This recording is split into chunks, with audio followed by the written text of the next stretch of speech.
स्वास्थ्य ही संपद समस्ते निज समस्ते व्यस्त निज जीवन जीवन में समस्ते व्यस्त किंतु महिला स्वास्थ्य बोध हुए घरे प्रत्येक घर यहाँ गोटे अवहेलित से माननीय मुख्यमंत्री महिला 10 लाख करते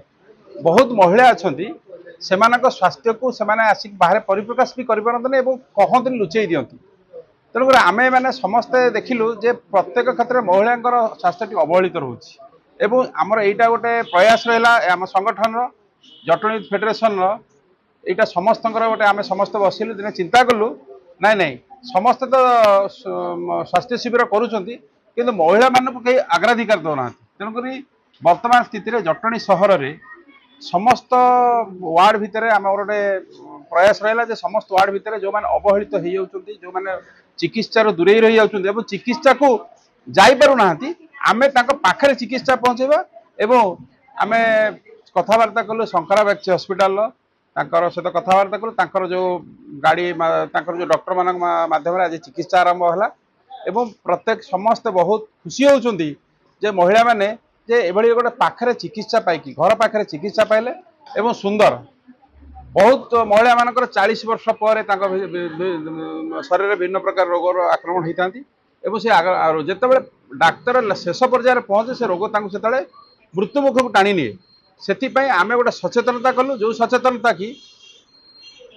आगु आगुआ प्रिकसन नापी जार भी जो क्षेत्र में जहाँ भी हो आगुआ जना पड़ापी हार्ट हो किडनी हो कैंसर हो जहाँ भी हो निश्चय निरूपण हो पारे और से सुविधार भलरे आगुआ चिकित्सा पाइपर सरकार जदि सचेतनता अच्छा आम साधारण नागरिक हिसाब से संगठन हिसाब से आम चाहूँ जटणीर प्रत्येक वार्डर महिला माने सुरक्षित हो केमती स्वास्थ्य सेवा पाइबे एवं स्वास्थ्य सेवार कहीं वंचित जमती न हो यहाँ आमर हूँ प्रथम प्रयास एवं धन्यवाद देवी माननीय विधायक श्रीयुक्त विभूतिभूषण बलवंत आसिक कार्यक्रम टी आज उद्घाटन कले एवं कार्यक्रम उद्घाटन बहुत खुशी भी हेले जहाँ हो संगठन माध्यम ये समस्त सुविधा महिला मानक चिकित्सा समस्ते रोचे और सीनियर सिटीजन अच्छे अन्य संगठन आसटी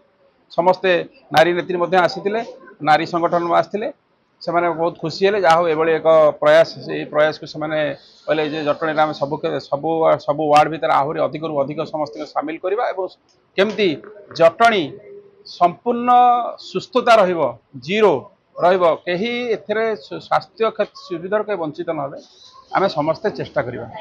नमस्कार, प्रेमिता बेगम वार्ड नंबर 4 काउंसिलर। आज आमर यूथ फेडरेशन तरफ गोटे महिला मान गोटे चिकित्सा हेल्थ चेकअप चलती तो सी आमर ये भल भाव में गोटे जोगाजोग होती कि माने मुझे काउंसिलर हो हेल्थ चेकअप कर भल गोटे योजना चलती सब लेडीज मैंने आसिक चेकअप कर भल भाव में भी आम आम नना तरफ विभूत नना तरफ भी भल भाव में आम बागची श्री शंकर कैंसर इंस्टीट्यूट आड़ू आसीचु आमर जटनी यूथ फेडरेशन आड़ू गोटे हेल्थ कैंप आज ऑर्गेनाइज होती जहाद्वारा आमर नारी मानक उपरे स्वस्थ नारी सुशक्त परिवार उपरे आमर थीम रोचे बैकग्राउंड रे जो द्वारा आम नारी मानकर blood pressure blood sugar haemoglobin जोटा आनेमिया रोग जोटा होची तार निवारण oral cancer breast cancer cervical cancer उपरे तांको अवेयरनेस अवगत कराऊछु से रोग विषय बुझाऊछु आउ जो दरकार टेस्ट करा हेबार अच्छी सेटा भी तांको आमे सजेस्ट करूछु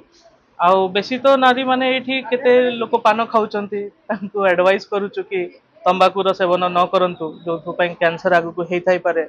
तांको देह सुस्थ केमती रहिबो कोन खाइले देह भीतर रक्त रहिबो आउ विटामिन आउ गुड फूड भलो न्यूट्रिशन बैलेंस डाइट उपरे तांको आमे अवगत करूछु आज कैंप रे बहुत स्त्री लोक माने जोग देइचंती आउ केते स्त्री लोक माने जानि पारु नांदी कि तांको ब्लड प्रेशर अछि तांकर शुगर टिके बढ़ी जाइछि एटाई पारे एटा एज रिलेटेड चेंजेस कि तांको परिवार रे काहा को हेतिबो तो से रोग गरा हमें आइडेंटिफाई करिकि तांको हमें टेस्ट आउ आग ट्रीटमेंट पई एडवाइस करू आउ मु बहुत शुभेच्छा आउ धन्यवाद जनइबा चाहिबी हमर श्री एमएलए सर को विभूति बलवंत राय सर को तांको कॉन्स्टिट्यूएंसी रे हम गोटे हेल्थ कैंप करि पारुचु आउ एटा गोटे सक्सेसफुल हो बोली एटा गोटे भलो सुंदर कार्यक्रम जटनी यूथ फेडरेशन तरफ तार संपादक ବନ୍ଧୁ ଅନନ୍ତ ଶତପଥୀ ମହୋଦୟ, ସଭାପତି ସମ୍ପାଦକ ହେଲେ ଆମର ମନମୋହନ ରାଉତରାୟ, ମୁନ୍ନା ଭାଇ, ଶିବୁନା, କାଳୁ ଭାଇ, ଏ ସମସ୍ତେ ୟୁଥ୍ ଫେଡେରେସନ୍ର ମେମ୍ବର।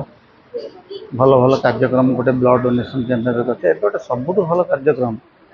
ମହିଳାମାନଙ୍କର ହେଲ୍ଥ ଚେକଅପ୍ କ୍ୟାମ୍ପ। ଆପଣମାନେ ସାଧାରଣତଃ ଜାଣିବେ ଯେ ପୁରୁଷ ମହିଳାଙ୍କ ଭିତରେ ସ୍ୱାଭାବିକ ଭାବରେ ମହିଳାମାନେ ଟିକେ ବେଶୀ ରୋଗାଗ୍ରସ୍ତ ହୁଅନ୍ତି, ତାଙ୍କ ଟିକେ ବେଶୀ ଡିଜିଜ୍ ହୁଏ ବିଭିନ୍ନ କାରଣକୁ ନେଇ। ଆମ ସେଥିପାଇଁ ପୂର୍ବତନ ମୁଖ୍ୟମନ୍ତ୍ରୀ ମାନ୍ୟବର ପୂର୍ବତନ ମୁଖ୍ୟମନ୍ତ୍ରୀ ନବୀନ ପଟ୍ଟନାୟକ ଗୋଟେ ସୁନ୍ଦର ଯୋଜନା, ଲୋକହିତକର ଯୋଜନା ତାଙ୍କ ପାଇଁ କରିଥିଲେ, BSKY, ବିଜୁ ସ୍ୱାସ୍ଥ୍ୟ କଲ୍ୟାଣ ଯୋଜନା, ଯେଉଁଥିରେ ମହିଳାମାନଙ୍କୁ 10 ଲକ୍ଷ ପର୍ଯ୍ୟନ୍ତ ବେନିଫିଟ୍ ଥିଲା ମେଡ଼ିକାଲରେ, ପୁରୁଷମାନଙ୍କ ପାଇଁ 5 ଲକ୍ଷ ଟଙ୍କା ବ୍ୟବସ୍ଥା ଥିଲା। ଯେହେତୁ ସେମାନେ ସବୁବେଳେ ମହିଳାମାନେ ବେଶୀ ରୋଗାଗ୍ରସ୍ତ ହୁଅନ୍ତି, ସବୁ ସମୟରେ ତାଙ୍କର ହେଲ୍ଥ ଚେକଅପ୍ କରିବାର ଆବଶ୍ୟକତା ରହିଛି। କିନ୍ତୁ ଆମେ ସ୍ଥଳେ ବିଶେଷରେ ଦେଖୁଛୁ ଗାଁ ଗହଳିରେ ବା ସାଧାରଣ ମଧ୍ୟବିତ୍ତ ପରିବାର, ନିମ୍ନ ମଧ୍ୟବିତ୍ତ ପରିବାରର ମହିଳାମାନେ ସେମାନେ ଆସିପାରନ୍ତି ନାହିଁ ହସ୍ପିଟାଲକୁ, ଆସିପାରନ୍ତି ନାହିଁ, ଆର୍ଥିକ ଅନାଟନ ଭିତରେ ରହିକି ଆସିପାରନ୍ତି ନାହିଁ।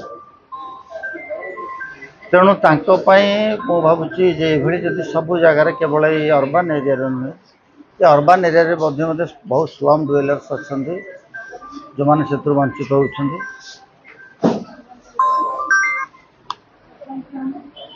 ତେଣୁ ଯଦି ଏଭଳି ସ୍ୱେଚ୍ଛାସେବୀ ସଂଗଠନ କହିଲେ ଅତ୍ୟୁକ୍ତି ହେବ ନାହିଁ, ୟୁଥ୍ ଫେଡେରେସନ୍, କାରଣ ବିଭିନ୍ନ କାର୍ଯ୍ୟ ଜନହିତକର କାର୍ଯ୍ୟ ଅନୁଷ୍ଠାନ କରୁଛନ୍ତି। ଯଦି ଏଭଳି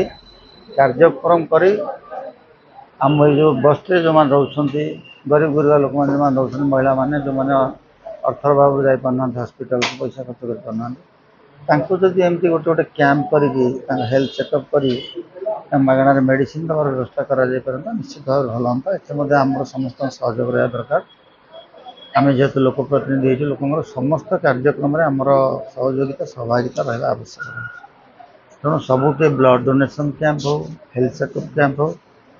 ଏଗୁଡ଼ିକ ସବୁଠୁ ବିଶେଷ ଭାବରେ ବହୁଳ ଭାବରେ ଏହାର